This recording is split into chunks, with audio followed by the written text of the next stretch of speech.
ದೇವರ ನಾಮಕ್ಕೆ ಸ್ತೋತ್ರ ಉಂಟಾಗಲ್ಪಡಲಿ. ಪ್ರೀತಿಯುಳ್ಳ ದೇವ ಜನರೇ, ಯೇಸು ಕ್ರಿಸ್ತನ ಹೆಸರಿನಲ್ಲಿ ನಾನು ನಿಮ್ಮನ್ನು ವಂದಿಸುತ್ತೇನೆ. ಯೆಹೋಶುವ 1ನೇ ಅಧ್ಯಾಯ 9ನೇ ವಚನದಲ್ಲಿ ವಾಕ್ಯ ಈ ರೀತಿಯಾಗಿ ಬರೆಯಲ್ಪಟ್ಟಿದೆ. ಸ್ಥಿರಚಿತ್ತನಾಗಿರು, ಧೈರ್ಯದಿಂದಿರು, ಅಂಜಬೇಡ, ಕಳವಳಗೊಳ್ಳಬೇಡ ಎಂದು ವಚನ ಬರೆಯಲ್ಪಟ್ಟಿದೆ.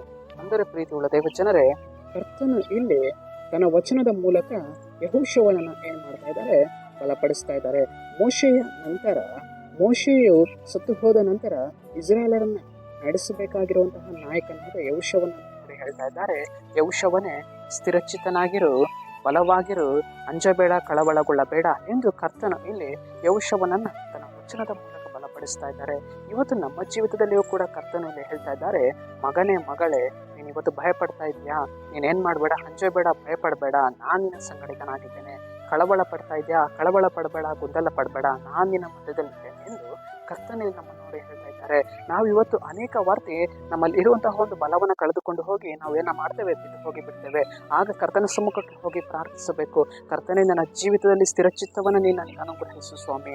ಕರ್ತನೇ, ನೀನು ನನ್ನಲ್ಲಿ ಸ್ವಾಮಿ ಒಂದು ಬಲವನ್ನು ಕೊಡು ದೇವರೇ. ನಾನು ಭಯ ಪಡ್ತಾ ಇದ್ದೇನೆ, ಅಂಜಿ ಹೋಗ್ತಾ ಇದ್ದೇನೆ, ಕಳವಳಗೊಳ್ತಾ ಇದ್ದೇನೆ, ಗೊಂದಲ ಪಡ್ತಾ ಇದ್ದೇನೆ.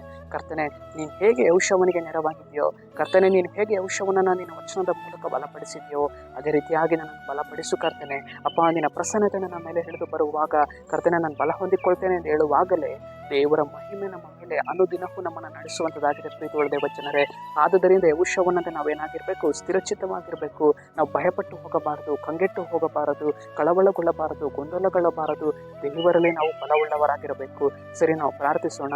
ಕರ್ತನೆ, ನಿನಗೆ ಸ್ತೋತ್ರ ಸ್ವಾಮಿ. ಈ ವಾಕ್ಯ ಭಾಗ ಸಂದೇಶವನ್ನು ನೋಡ್ತಾ ಇರುವಂತಹ ಜನಗಳ ಮೇಲೆ ದೇವರೇ, ನಿನ್ನ ಪ್ರಸನ್ನತೆಯನ್ನು, ನಿನ್ನ ಮಹಿಮೆಯನ್ನು ಸುರಿಸು ದೇವರೇ. ಅವರ ಜೀವಿತದಲ್ಲಿರುವಂತಹ ಎಲ್ಲ ಕಳವಳಗೊಳ್ಳುವ ಪರಿಸ್ಥಿತಿಗಳನ್ನು, ಭಯಪಡುವಂತಹ ಪರಿಸ್ಥಿತಿಗಳನ್ನು, ಅಂಜಿಕೊಳ್ಳುವ ಪರಿಸ್ಥಿತಿಗಳನ್ನು ನೀನು ತೆಗೆದಾಕಿ ಜನರನ್ನು ನಡೆಸು. ಅದಕ್ಕಾಗಿ ಸ್ತೋತ್ರ ರಾಜ. ನಜರೇತಿನ ಯೇಸುವಿನ ನಾಮದಲ್ಲಿ ತಂದೆಯಾದ ದೇವನೇ, ಆಮೆನ್.